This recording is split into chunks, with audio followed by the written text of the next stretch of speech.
Hi. Hello. Welcome back to another episode of Sound It Out.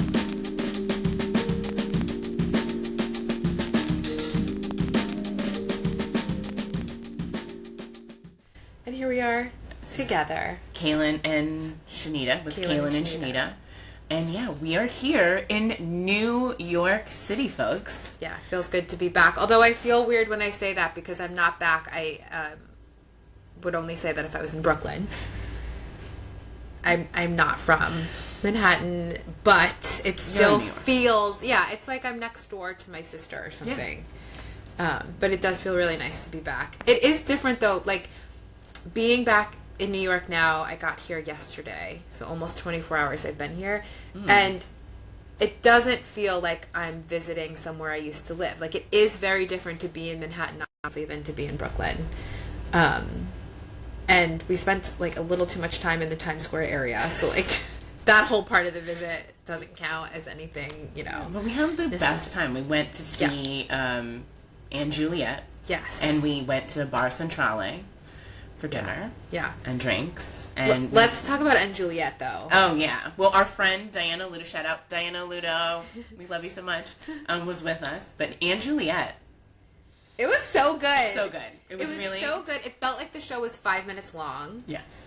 And every song, it was like they would start singing it, and it was like the Broadway version, but then all of a sudden you're like, Sentimental! It was so fun. Right. So the play was based on thank you. The feminist take on Romeo and Juliet, where Juliet doesn't kill herself. Yes. And goes on a journey of self-discovery. But also, the music was all pop hits from, early 2000s? Early 2000s. It's a jukebox musical, I think they call it now. And I do want to read a little bit more about, because we were singing along to the song, so I know they kept the integrity of the lyrics. Mm-hmm. They manipulated the tone and also the way that the actors would sing it to each other with their gesticulations would manipulate the message. And it was just genius. Yeah, and there were some songs that are like it was like a one-person singer, but then it became a two because of the way it needed to be for the play. Yes. And it just worked out really, really well. I loved it, yeah. But I don't think they changed the song, right? No, it was just how it was. It was just so well done. But then we were talking about this when we came back from our weird bathroom run. We don't have to talk about that. Well, now we have to. We only have 5 minutes for this catch-up. Right. But, okay, right. Yeah, we had gone to the bathroom. It didn't work out. It was too many people. We tried to go anyways. So when we got back, we were talking about, like, that process must be so much fun of developing and creating this theatrical production of just, like, the writing part. Like, oh, we're going to put this song in here. He's going to sing it, then she's going to sing it, and they're going to do these, this line's going to be hers, this line's going to be his. Like, how that all plays out. I want to know. In my head, it's two people, and again, I need to do my due diligence now and do all of the research, but in my head, it's two people in a small Manhattan apartment, and there's printouts of Britney Spears song lyrics, NSYNC, Backstreet Boys, Katy Perry, just like strewn about, and then also like the Norton Anthology and Shakespeare plays just like sitting there too. And I love that you said Norton. Yeah, Norton I love that. Yeah, I love that. I still have mine. I do too. I think it's also really interesting because I think what if they don't have that? Maybe they have the Norton, but maybe all of those songs that are coming out are like literally in there. I'd be like, oh, do you know what song would be really great here? Because I love this song, or this would be so funny. Like, how I love an origin story too. Like, I'm a huge, like, for those all of you who know me, I love Star Wars.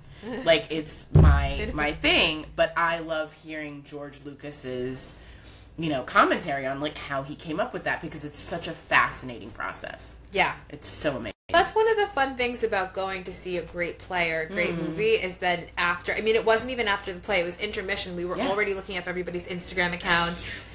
And obsessing over, oh my gosh, May. May. The actor that played May. Oh, I could not get enough. Amazing. I mean, just it was just, I highly recommend the play. It's a great, you come out feeling amazing and happy, and if you're with your girlfriends, like there was a whole section of the row in front of us that was like singing and dancing, and it was so great. Yeah, I mean, I knew I was having a great time because I didn't even touch my Pinot Grigio. I was too busy singing, and I was like so excited and in the moment that I just, I had a little bit of my junior mints. You didn't want any of the candy? No, and then you opened your Sour Patch Kids because you were opening it in such a way that I was like, oh. Because it was like, the music was like starting to swell, and then I could hear you. No, it was fine because you were being very respectful. It was very nice. But you could hear me. I could hear you, but I was like a seat away from you. Anyway, yeah, it was a lovely evening, and and so we're here because we're recording our episode with the infamous Ilse Werther. Life changer. Yeah, well, full transparency, we already recorded the episode with her. Yes. We just wrapped, but this piece will come at the beginning of the episode, right, with our catch-up. Yeah. But we did want to tell a little bit about how we came to know her, and why she's so special to us. No shame in notes. No shame in notes. Oh, right. So, yeah, I met Ilse, it was probably 6, 7, maybe almost 8 years ago. Yeah. I was still in the classroom teaching, and I was also planning my wedding, and I was also severely broke. So I would say the parts of this equation are, broke, planning the wedding, and also still very curious about solving this problem of reaching students that were having trouble reading, and coming off of, I was probably in my 14th, 15th year of teaching at that point, really trying everything, throwing everything at the wall, and things are sticking for a minute, but then they fall off. Nothing was really solid. And so Ilse was, I will say one really impressive thing I thought about our school was that they allowed and were transparent and open and honest about things they could do and couldn't do. So, we could provide all of these amazing things for your child at our school, but we do not have a reading specialist. Right. We do not have an occupational therapist, and we do not have a speech-language pathologist. So if you're coming into our school, we want to be transparent about that. And on the flip side, we will allow you to contract somebody in, and we will invite them into our school, and they can do pull-outs and push-ins and whatever. And that I haven't really seen much of. No. Since. Yeah. So, but that's probably even a whole other episode. That's an interesting topic. But, so Ilse was hired by the parents of one of my kindergartners, who I had the first parent-teacher conference with them, and I remember saying things like, and at the time I really believed it, I said things like, keep reading to them at home, keep practicing the enjoyment of books, read aloud to them, ask them questions about what they're reading, and it will come. It will click. And I really believed that. And now that I have the knowledge of the science of reading, and specifically the Orton-Gillingham Approach, now I just feel so badly, because now I sit down with parents and I give them a black and white printout of all of the gaps and holes individually chosen for their child, that their child needs. And I'm able to say to this parent that's been hearing, it'll come, I'm able to say, no, they need this digraph. They need to practice rhyming. They need to specifically learn how to isolate the middle sound. They're fine with the beginning and the end. And the parents get these very specific tools, and they feel better. So Ilse was hired by the mother and father of a kindergartner struggling. She came in and did her magic by pulling the child out. The child would come back in with a bounce and pep in her step, so excited, a feeling of confidence. Ilse was doing work that teachers would say was, rote and traditional and boring. That child was not showing that she was bored or sad. She was feeling really great and confident. And so I started chatting with Ilse and being like, what are you doing? This is incredible. And then it snowballed into her. She wasn't even really teaching me anything at that point because she wanted to hire me. She was just doing it to spread the good word, which she'll talk about a lot in our episode. And then comes in the broke wedding planning piece. And just before that, I am going to jump in, yes, because that's a huge part of it. She also, because we had, she worked with a couple of my students as well, we were seeing the work she was doing, and our administrator said, why don't you come in and do a little workshop for us and show us, what you're doing, and, maybe we can see how we can implement some of this in our classroom. And I thought that was in what you were saying before about our school, was that they knew we were lacking in this place and wanted to give us some kind of support. And we ended up adopting her scope and sequence, and I think we used her cards as well. And there were so many things that she shared with us. I was blown away by her as well. Yeah, so then just the ending of the story is not really nearly as exciting or interesting. I needed to tutor after school, and I was nervous to approach her because I thought there's no way she's going to want to hire me. But I said, hey, Ilse, I need some extra cash. I want to tutor. I don't know how to find students. And she was like, oh, yeah, let's do this. Yeah. And she, she speaks a lot in the episode about not just going through the approach of Orton-Gillingham and teaching children how to learn how to read explicitly, but doing it with integrity. Yeah, that's really important. And that's always been the name of her game, because it wasn't enough for me, and I knew I wasn't enough at that point to have been in the classroom for so many years. I was even the language coordinator at that time. None of that mattered. The labels didn't matter. The number of years didn't matter. What mattered was that she sat me down and took time during all of my lunches, multiple times a week. She would come and she would teach me her ways and the ways of OG. And then, things really took off from there. Yeah. And I mean, now, how many years later, 8 years later, she's the reason that I am able to scratch the itch that I was scratching for 15 years, and I'm able to help children and change their lives, and I'm also able to have a schedule that I can create myself and be with my children part-time. Yeah. So I don't know if she understands, how life-changing she was just for me. And then multiply that by how many people she's mentored and taught over the years. She absolutely, I don't think, has any idea of how multifaceted and life-changing the work she's doing really is. Yeah, and that's what I was going to say about mine. Is a little bit shorter because... No. But it's also because I came to Ilse way later. And those of you who know me, I just got emotional. Because those of you who know me, my mom, I care for my mom. She got sick now, going to be 8 years ago. And, had to move in with me, and I had to, as you do, which they don't tell you about, just like other things, you have to assume that care of your parent. And now it's like, I like to say I have a 70-something-year-old toddler, who I'm being like, no, you can't have the Oreo for breakfast. I know that's all you want to eat right now because you had this, chronic illness and, this makes you feel better, but you need to literally eat a vegetable. Please, for the love of God. Anyways, but in doing that, single person, not married, I have to take charge of that, and that has a huge financial implication, which I didn't really think I'd have to take on. And I was talking to Kaylin, and Kaylin's like, I could talk to Ilse for you. And I'm like, no. Because I remember the first time I was like, no. And I got kind of offended because I was like, no, I can do this by myself. I'm fine. And then maybe 2 days later, be like, can you just maybe send her a text or something and hook us up because I kind of need money and I'm doing this by myself. She's like, I love you. Please let me do this for you.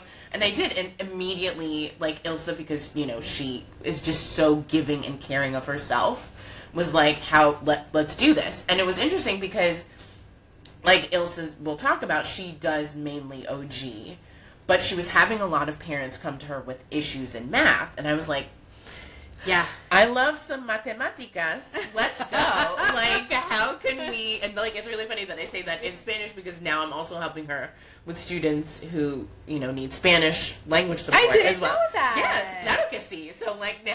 Oh! So it's so... And, I currently work with Ilse now, and it's literally the financial freedom that I have as a single person to raise my mother, to take care of myself, and to give myself the life that I want. It's just that impact in itself is amazing. Also, just seeing how grateful these parents are for the work that she's doing with their kids and the people that she has supporting her kids that really and truly wouldn't, and I don't want to say this so definitively, but I'm going to, wouldn't be where they were had it not been for her influence. You know? And it's the impact is so great. And I think it's also a testament to us as teachers, which we talked about in our last episode. And it's not to like glorify us or like being Halo or anything like that, but it's like we are that touch point. That is our job, is to help scaffold your child's learning and reading. And it's not for you to do as a parent. It's not the administrators. It's us. We're on the forefront. It's the war. We're the soldiers in that war. We're the ones going out there and at the front line, and we need to have the right tools, because if we're out there, in this war, with spaghetti, and like, we're not, and that's such a bad, but I mean, I don't know, I'm kind of hungry. We get can't, pasta? we could, That's after good. we have time. Yeah. But yeah, so we need the tools, and this is what Ilse is doing. And I think you'll hear in our interview with her just how knowledgeable she is, the great advice she gives, and just, it's a really great conversation, and I'm so excited for you all to hear it. Yeah. And she's just so herself and so real, right? Like, so I think a lot of this work can feel and look very dry. And people are very poised, and there's nothing wrong with that. No. Be you, do you, but don't feel like you have to act a certain way just because you're talking about phonics. Like I said it in the episode, I'm so appreciative that phonics is sexy right now. Like it's hot, it's cool, and I just really hope that this so hot. I think we're done here. I think we're done. And then I think we should go get some pasta. Yes, let's get pasta. Okay, please enjoy this episode. So we are going to really do our due diligence to link as much information as we can, in connection to the episode, resources for parents, resources for teachers. We'll link you to Ilse as well. Yes. Because she is a massive resource of all things. Yeah, and her team is incredible. Yeah. Yeah. And then that's it. And that'll be our episode with Ilse Werther. Yeah. And we hope that this is the best, that the audio is fixed. Oh, yeah. Yes. And we've also looked at how our audio is set up for when we go back to virtual.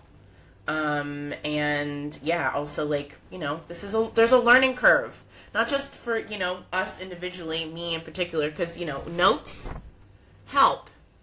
And having a printer full of ink so the notes fully print out helps too. It's a struggle for me too. Summer. It's a struggle for me too. No, my printer goes through ink way too fast. But I need it to text me, because it texts me for everything else. It doesn't text me for I don't want my printer to text me. But we're so grateful for you listening to this, and we are so glad. And we hope you enjoyed the interview with Ilse Werther, and we will see you next time on Sound It Out Podcast.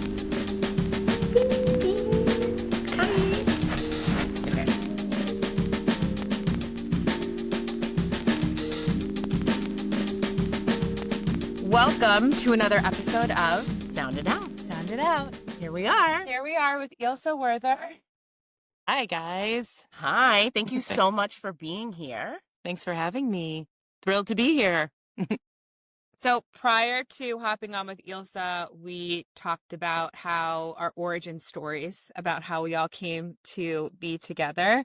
But we were really excited, Ilse, to have you on because we've been doing this Science of Reading series and digging into the form of it, what is it, what it is not, and then most recently our last episode, the function of the science of reading. So what does it look like in your classroom? What could it look like in your home as a parent? Mm-hmm. And even further back, we kicked off with the Lucy Calkins of it all, and the reading wars. And I think that's what really like lit the fire for us to get into the science of reading, on top of it being my bread and butter, thanks to you.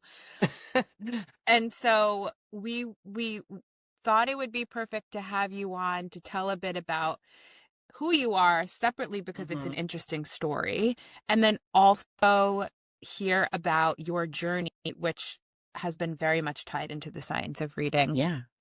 Yeah, absolutely. Yeah, so we'd like for you to tell us a bit more about who you are and what you do. Sure. Well, again, thanks for having me. It's so important. First of all, it's so important for everyone to get a message out, because it's crazy to believe that reading is probably one of the most important things that we do as human beings, is gathering information, and that so many people don't actually know the best way to learn how to read, right? So any opportunity to get information out to people is gold. So it's wonderful what you guys are doing, because it's critically important. I'm here because I was at war also, right? I was at war for my daughter, who could not read. She couldn't learn how to read. She was at a public school in New York City, and clearly very bright and eager to learn. And I had another daughter who's older, so I knew that my older daughter knew how to read and learned how to read. This one was not learning how to read, and it was so confusing to me. It was before I did what I do now, and everyone at the school said, "Oh, she's so bright, she's so clever, she has big ideas." But I said, "But she can't read and she can't write." I mean, it was so crystal clear, and no one was giving me the right answers. It was well, she's level B and all the other kids are level G. And I was like, I have no idea what that means. Triggers. Yeah, exactly. Triggers. So literally I became, and I was at war with the school, because they were fighting me saying she was fine, and I was fighting saying she wasn't. And the only ammunition that I finally got was to pay for a neuropsych myself, with her dad. And what we discovered through a neuropsych was that she has dyslexia, and that her IQ is here. She has a superior IQ, and her reading level was here. And how frustrating it is for a child to have a superior IQ and to not get information, not be able to get information, right? And that's really the key with dyslexia, is the difference between getting and the inability to attain information. When you want to get information. I was like, all right, this is war. I'm going to fight. I'm going to fight for my daughter. And it was very difficult to find someone that could teach her. So a few people said, oh, there's this Orton-Gillingham. I'm like, what is that? What is that Orton-Gillingham? And there's a few schools that maybe you can go to. What can I do for her? I was actually told by the school, I don't remember what she was, therapist, psychiatrist, psychologist at school, saying, well, not everybody can be a doctor or a lawyer. You might just need to, deal with that. And I was like, oh, no. This is war. So, yeah, I mean, it really is a fight. Unfortunately, in this country, it's a fight to help children who can't learn intuitively how to read. And that's what it is. Some of us, 80% of the global population, learns to read pretty intuitively with minimal instruction. 20% of the global population will not learn how to read without direct, explicit instruction, breaking down the code of the English language. And that's how they'll learn how to read. And once I found that for my daughter, guess what? She learned how to read. And that was my moment to say, okay, I need to do this too. This is everything, right? And it's, as you guys know, it's not that hard to teach someone how to read, right? You're breaking down the code of the language in a scientifically proven, direct, explicit instruction, breaking down the code step by step. And guess what? They learn how to read. Right. So I can go on in all different tangents and different directions, but my start was because of my daughter and the struggles that she had, and then the successes she had taught me that this is easy. I can do this. I can teach lots of kids how to read in this direct, explicit way. And then I was trained. I got trained by one of the top Orton-Gillingham practitioners in the country, and she was amazing. And I just said, this is all I'm going to do. This is what I'm going to do, and I'm going to do it with integrity. And thankfully, I got super busy, so someone came on the team, and I got busy. Oh, hey, I met this brilliant woman, Shanita. Can she come on my team? I met this brilliant woman, Kaylin. Can you come on my team? But as you know, it's a small team, and those who are on our team take it very seriously and do it with integrity, and that's really what counts, right? Yeah. So, yeah. We need to pause here because I got so excited that I went off script and I manhandled Shanita's initial question. What was the initial question? Well, I think you were supposed to manhandle Shanita.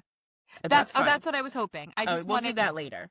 Still at like how you got here, because I feel like that's like a really important part. Like everything you said about your daughter and like how you were inspired, because I feel like that's like a big thing too, that you took this tiny seed of like an experience, like it drove you to get to where you are now, and the impact that you've had on families and children, it's just breathtaking, and we're both witnesses to that. So it's just, I feel like that's really important for people to know.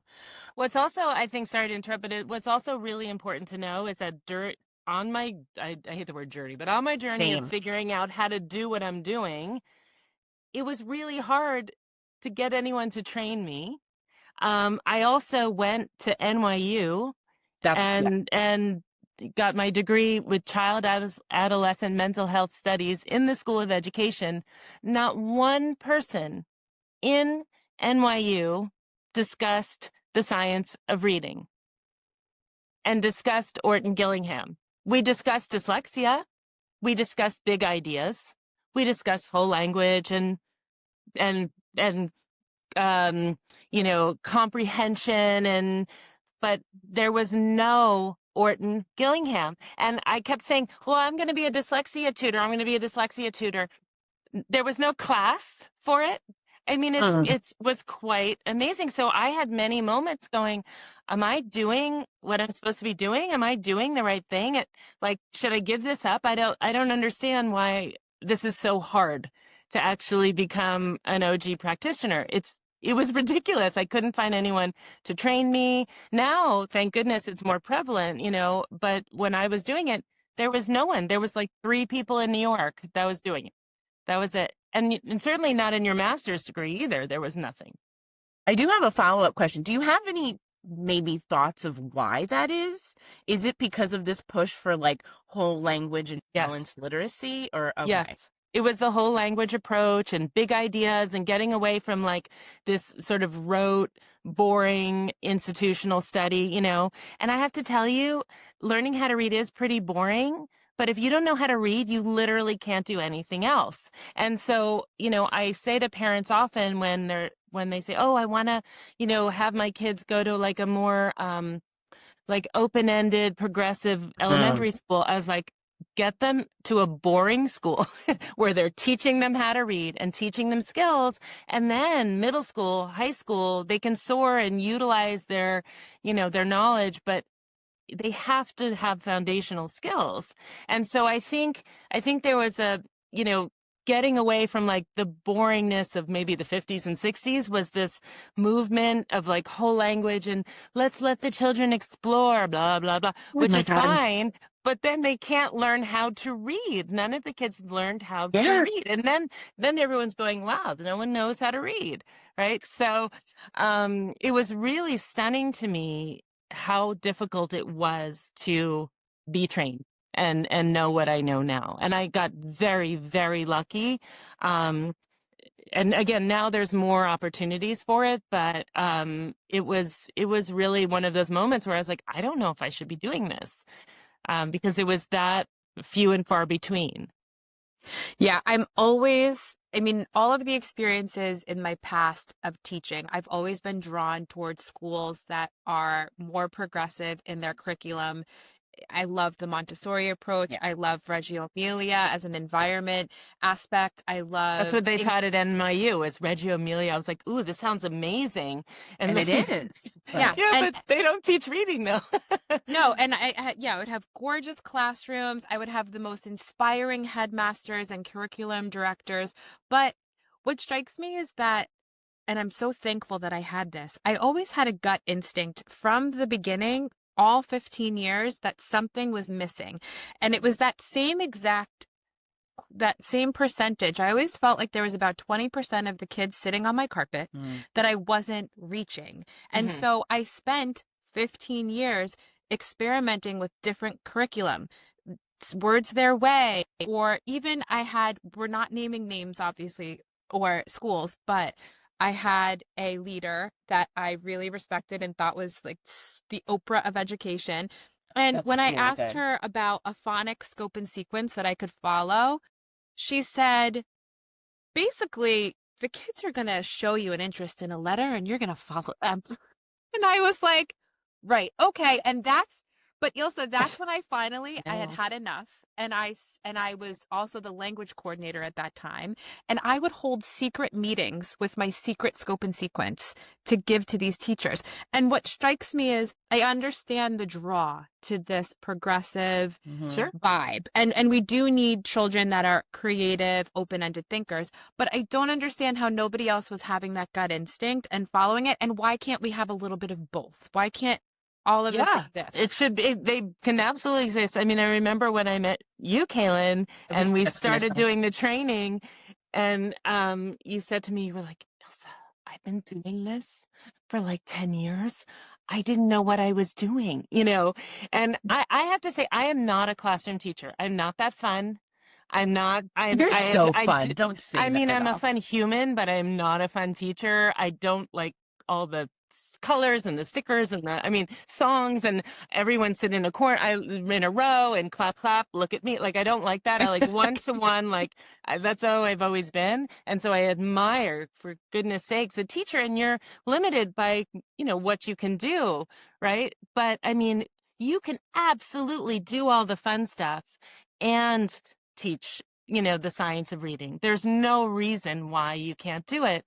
But it just has to come from the institution someone needs the buy-in and needs to do it with integrity. It can't just be like, oh, we're going to do a quick workshop with our teachers and send them on their way.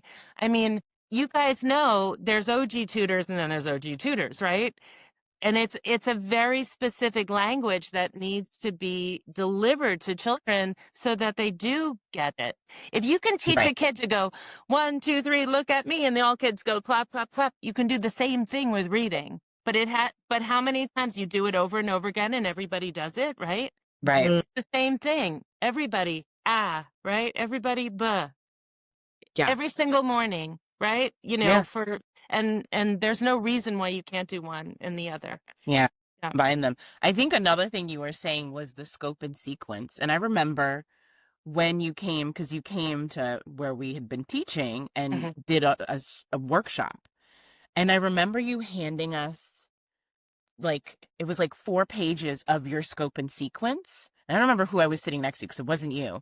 But I just remember being like, your heart's racing. Yeah, we just got it's literally the roadmap. Yeah. And it's that easy. Exactly. And it's so once this is done, this is done. And then I love there's and then you do a review after you've done all this. And you come and it's it was so mind-blowing, groundbreaking, and just I loved it so much. And it was so, so helpful. It's just breaking down the code. And I say our kids are like Jenga towers, right? And so we're just building the Jenga towers, and there's little holes and we need to fill them in. But the tower itself is going to fall if you don't fill those holes, right? That's just how it's going to be. And when I'm very organized, I'm a very organized person, very neat person. Since I was a little kid, I I've been ironing since middle school. Like I like things in order. And so this OG for me is so like, it's just step by step, and kids go, oh, that's how you read. It's so simple once you break it down. And there's not anyone who can't learn how to read in that way. I mean, they just, and at different paces. Unfortunately, some kids, even if you do it in the classroom, will need some more one-to-one at their pace, but they will all benefit from it. Absolutely. But Yeah. it comes from whoever owns the school or whoever's the principal of the school. They need the buy-in in order to really see that their teachers need it, because the teachers are, you guys, there's just so much you can do if you're hired for a school, I Well, mean, that's my question is, And that was a perfect segue. I'm finding now that I'm starting to develop a cadence in DC and people are learning my name and word of mouth is happening, I have had a lot of intake calls with parents, as you can imagine. And what I find most commonly is that the large percentage of families I'm talking to and actually working with are not children with dyslexia. They're children that are from schools that are lacking a cohesive phonics program. mm-hmm. And I find that just so mind-blowing. I also love curriculum design. I love the creative piece, and I love the rigorous, explicit, systematic piece.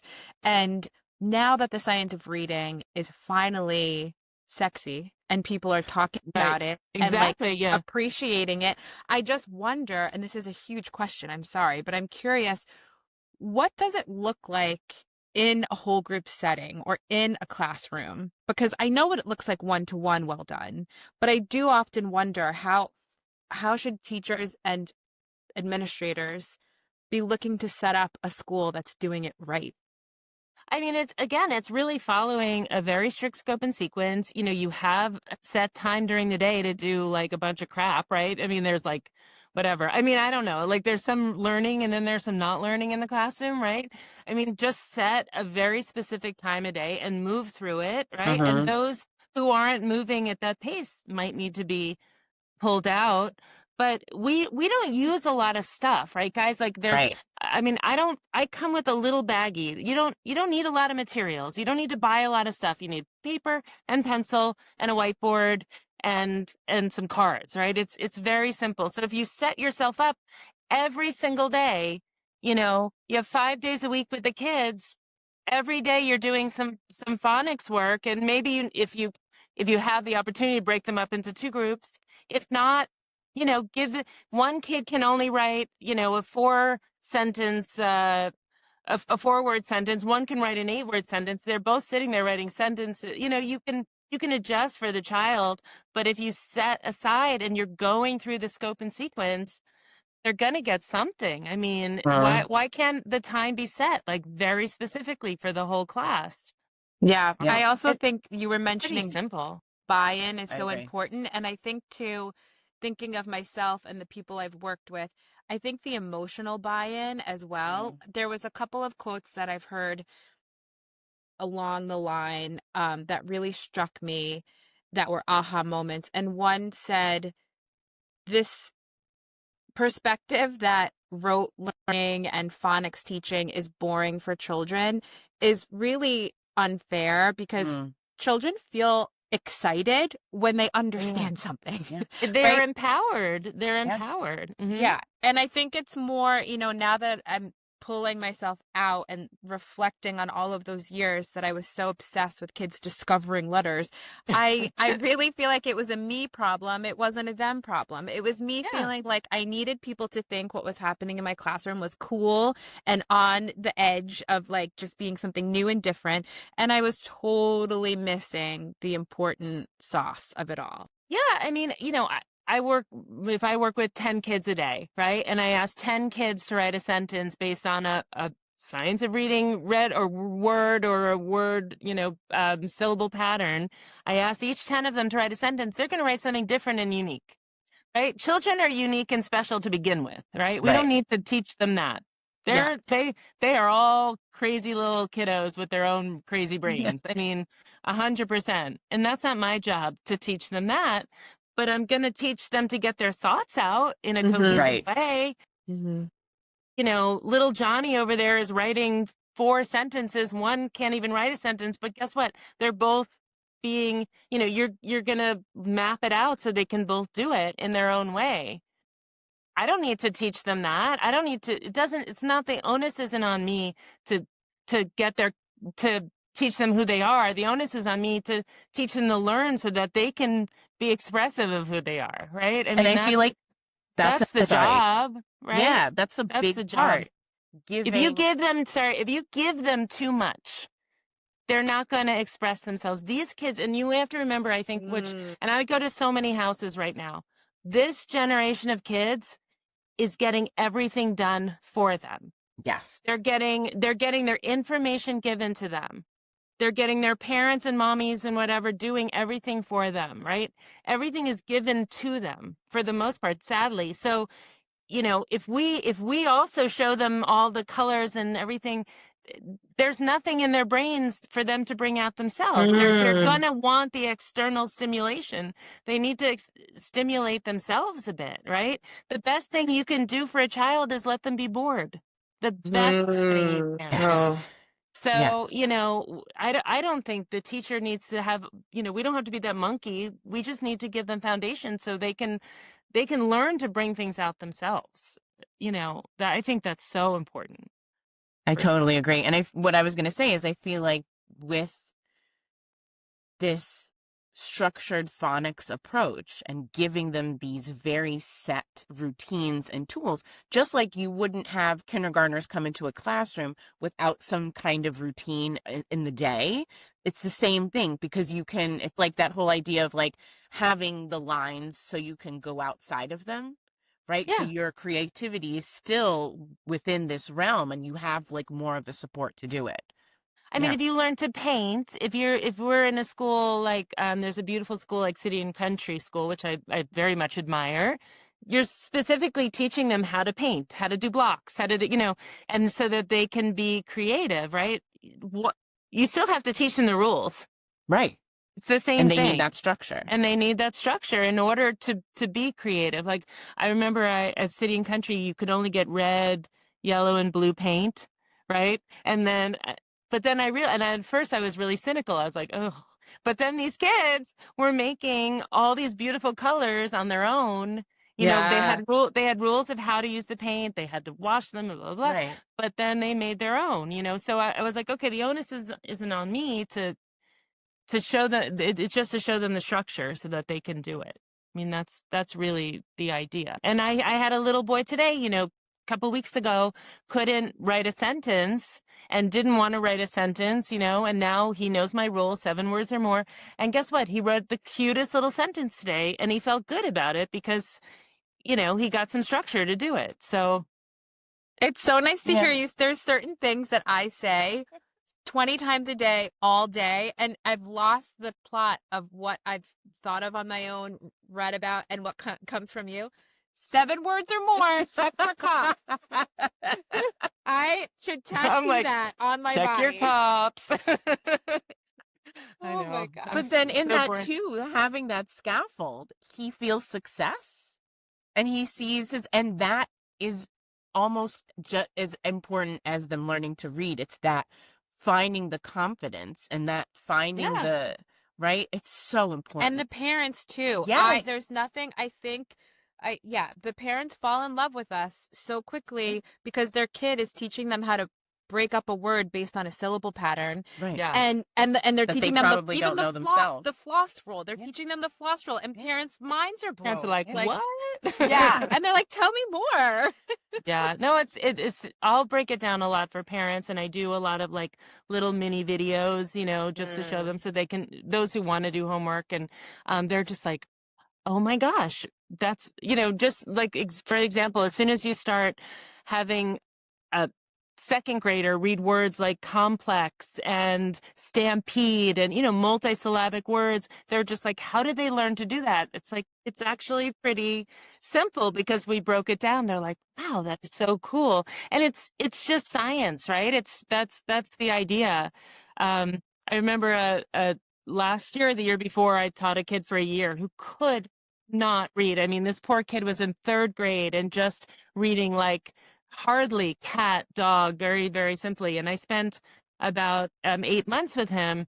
And the principal said to me, Ilse, this is no short of a miracle. And I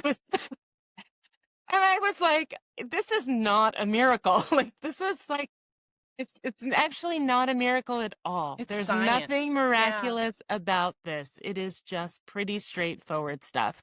And I taught him how to read, and now he's reading. So it but again, like, you have to do it right.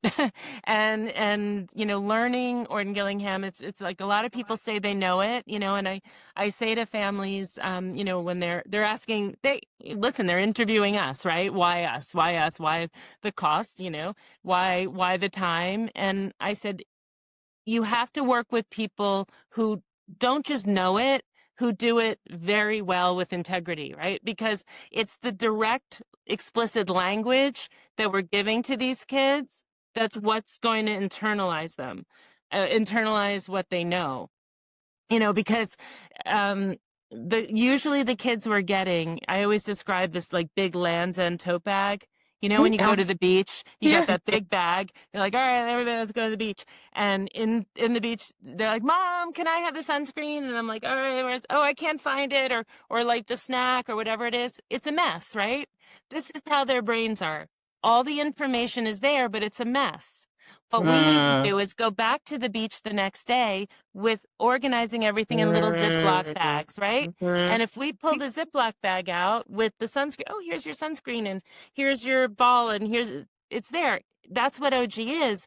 But it's that direct, explicit language that's organizing their brain, that's putting those little Ziploc baggies in so they can retrieve information.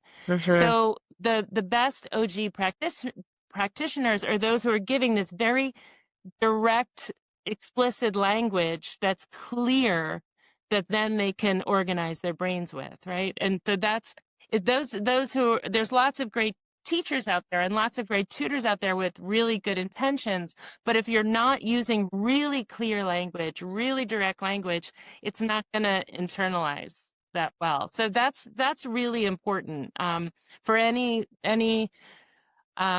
principal or any supervisor to understand, like, you don't want to just give your teachers a training. You want to make sure that it's really good training and it's very explicit training so that they can give that direct language to their kids, because that's what's going to make a difference.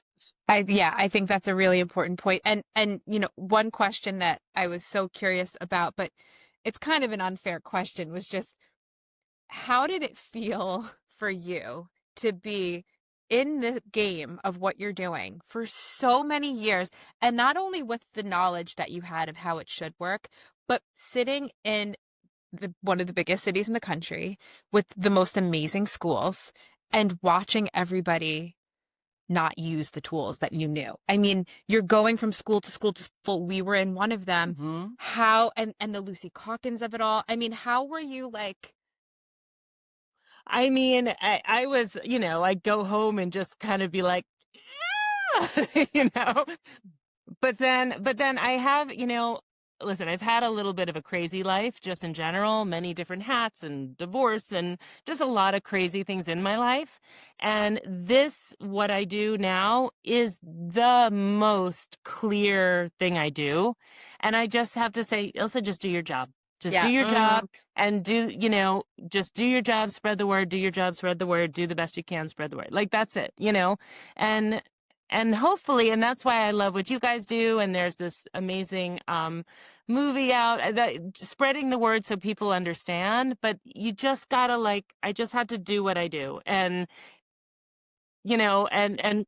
and they will come, and they just did. I mean, I was in fashion for years and just miserable. And it was just every day I woke up with this like, oh, what's going to happen today? You know, Yeah. kind of thing. And really, like every day was like a, ooh. And then now what I do, I love every single day. I love what I do. I'm exhausted sometimes and I'm like, well, Yeah. but I mean, it works, you know, it's just this positive job and you try to reach as many people as you can. And it's funny with teachers, you know, they'll say, well, this is what we do. And well, I want little Jimmy to be doing this homework. And I just go, okay, noted. Thank you. And I just do whatever I do, you know. Yeah. Yeah. Yeah. You know, little kids are like, well, my teacher told me to do this. And I'm like, your teacher's amazing. She's the loveliest person ever. Don't listen to her. You're going to listen to me and you're going to do this. And when you're in school, you be very polite, but you're going to do this with me and you're going to learn how to read because that's why you're here. And they're like, okay, you know, so, you know, I mean, I'm always like, your teacher's lovely, but she isn't a reading expert. She's a great teacher. Yeah. You know, and maybe you can even teach her a little something too. So, Yeah. I mean, you do the best you can. There's only so many battles you can do. And then what's always interesting is that, you know, and the parent goes, wait, why aren't they teaching this in school? And wait, let me tell my 5 other girlfriends about this. And let me tell my 6 other you know, and everybody's like, you know, go to Ilse because this is what works. And Yeah. I don't know. There's just so many battles you can fight, right? If I had $1 billion, we'd have a different conversation right now. But you know, I'm just a little engine that could, you know, trying to do that. I think spreading the good word is the name of the game and raising awareness, because I say this, that's happening at school where I have my most clients right now is starting to say that, like, why aren't they doing A, B, and C? I won't say, but I respect what that school is really good at, which is outdoor education, field experience, like, and so everybody has their niche and that's okay. I also want everybody to just understand if your child is struggling, here's what you should be looking for, and then you can make your decisions. And maybe you keep your kid in the outdoor ed school, but if you're lucky enough to afford a tutor, then there you go, your problem is solved. But people I'm glad that this is becoming a movement and people are more aware of, I want parents to know what to look for in their classroom. Well, that's really, Kaylin, a big important point is like teachers have to understand their limitations and to be honest, right? I mean, I'm very honest with families. You know, we work one-to-one with kids, and certain kids, or our team 3 days a week isn't enough, and I'll say to them, you listen, maybe one day we'll go have coffee. We'll still keep in touch, but you're going to go to a specialized school where you need this all day long. Like, you have to be very honest. If you're not reaching a kid, whether it's, you know, even the work that we do is enough, or a teacher in a mainstream school, that's, I think that's really the terrible, you know, disservice to children if you're not being honest and saying, I'm not doing enough for them. And I really see them struggling, you know. Those who are hiding it, or, oh, well, little Johnny will do fine, maybe next year he'll do better, then that's really the disservice to them. So being very open. But I mean, with Stella, when Stella was in school, the teacher had to pull me aside in secret. She's like, we're not allowed to say this, but you know, your daughter, you know, really needs to get tested. I mean, we can't help her here. I mean, she's like, but I'm not allowed to say that. Wow. I'll get in trouble for saying that. Yeah. Wow. Yeah.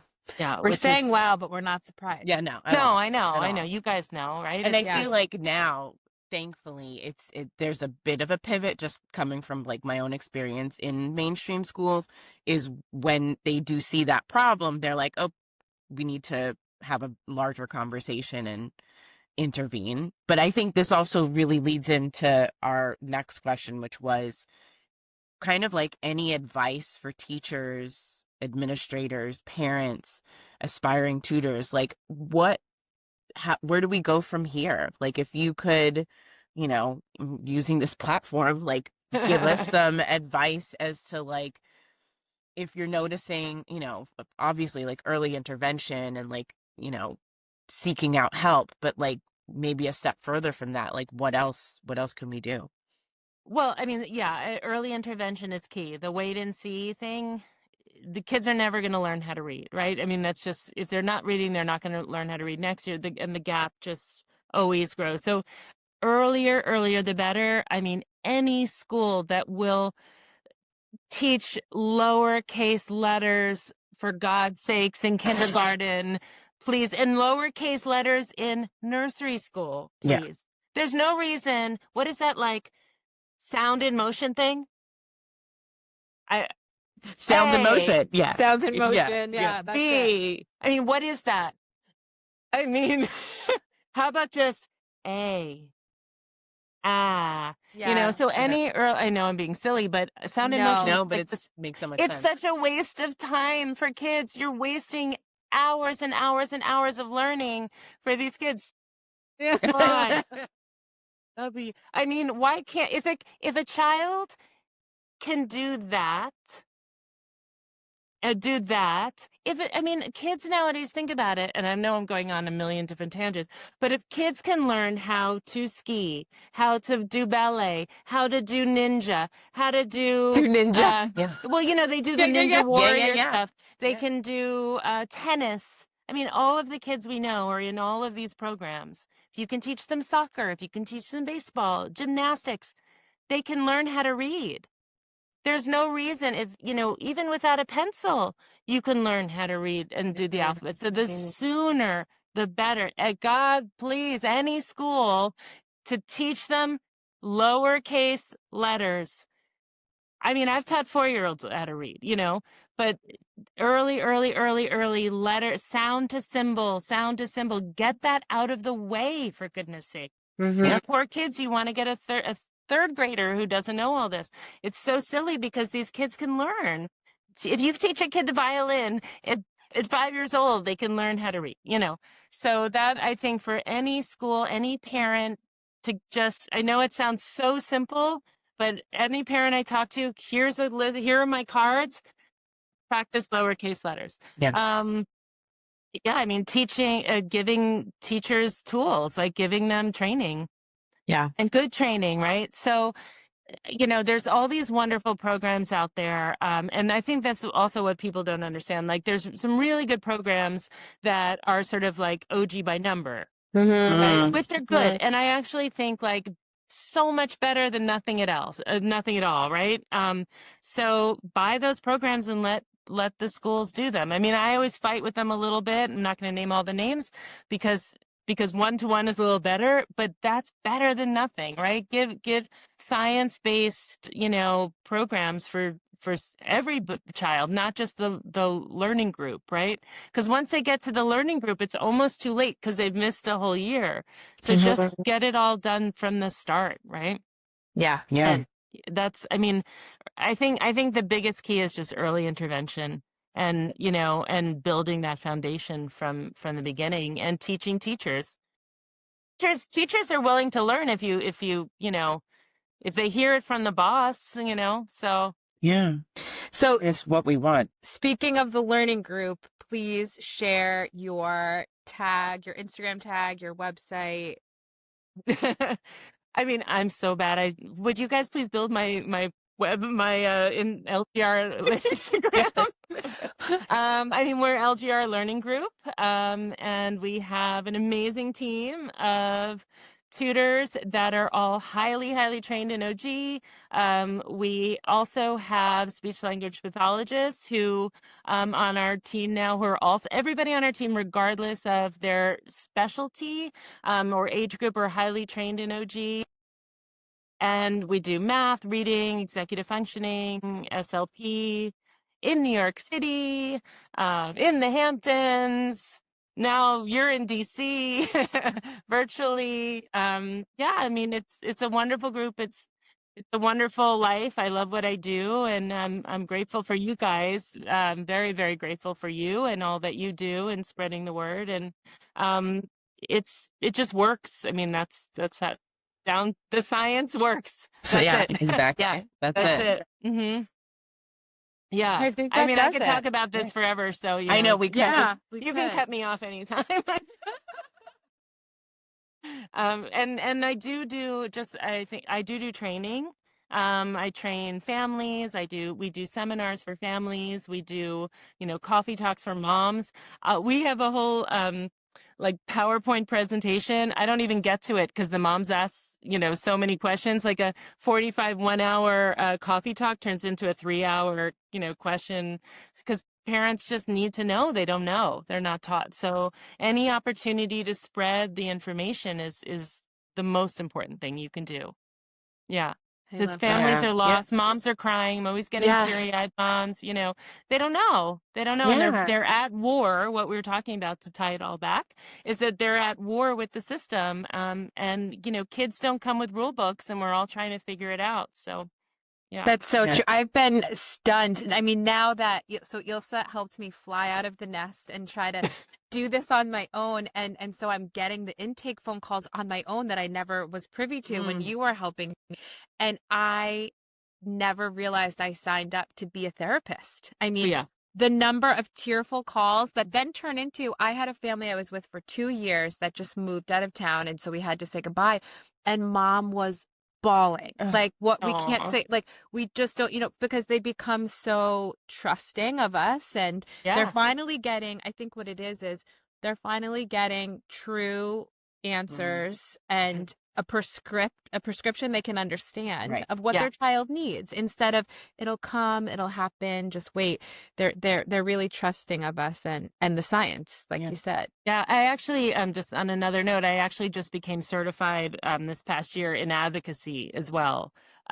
So because that's a fight in itself, right? That could be another podcast, but the how to help your child when you can't afford a tutor and you can't afford a private school, and what your rights are in the public school setting. So that's a whole other conversation. So I've recently, because I talk to parents so much, I was like, might as well get certified in this. I know what I'm talking about, but that's talking to families and hearing their stories. It's really heartbreaking, but hopefully we can all help as much as we can. I'll send you guys some links to some resources that I send to families as well. So excellent. That's important, just because parents go, what is dyslexia? It's like they're reading backwards. Like they don't even know, right? Yeah. So, but she doesn't look like that she has dyslexia.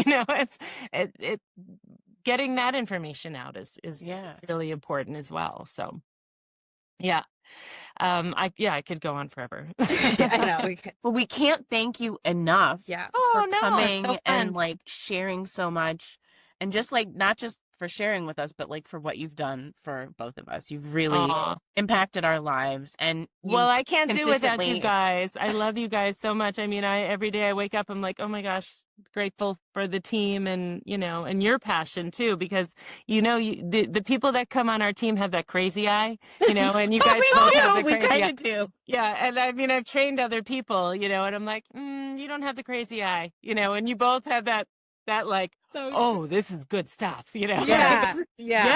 I mean, you have to buy it, right? You have to buy it. So, you guys are amazing, and I think that keep doing this, keep talking to people. It's very important. Yeah. Thank you for all you do. So many people are so impacted by your work, and it's just so grateful. Yeah. Thanks, guys. All right, go enjoy the beach. Going to the beach. Thank you for listening to the Sound It Out podcast. Episode 6. Interview with Ilse Werther. September 2025. With your hosts, Kaylin Kiefaber and Shanita G. Gutierrez. With special guest with Ilse Werther. Produced by Kaylin Kiefaber and Shanita G. Gutierrez. Editor Shanita G. Gutierrez. Music by Shanita G. Gutierrez. Graphic design Marie at MRKTTNR@Fiverr. Special thanks to Ilse Werther and Courtney Grace Richardson. And thanks to you for listening to the Sound It Out podcast. At the Sound It Out podcast. Or on our website at thesounditoutpodcast.com. Okay. But thank you so much. This was amazing. Here, Stella. Hi, Stella. Stella's the reason why we're all here. Yay, Stella! a good person to interview, you know, because Stella's on her way to Sciences Po in Paris. She's getting her master's in political science. She's the one that. Oh, sorry. She's the one that shares something. I'm doing environmental policy with a concentration in agriculture and food and environmental. Mom, Wow. get it straight, Mom. Yeah. I know, really. But she's the one that the school psychologist said, well, you know, she'll never be a doctor or a lawyer. You know? Crazy. And then here we go. It's a good one to interview because she's the product. Yeah. Real. Thank you so much again, though. Bye. And don't forget to tune in and sound it out.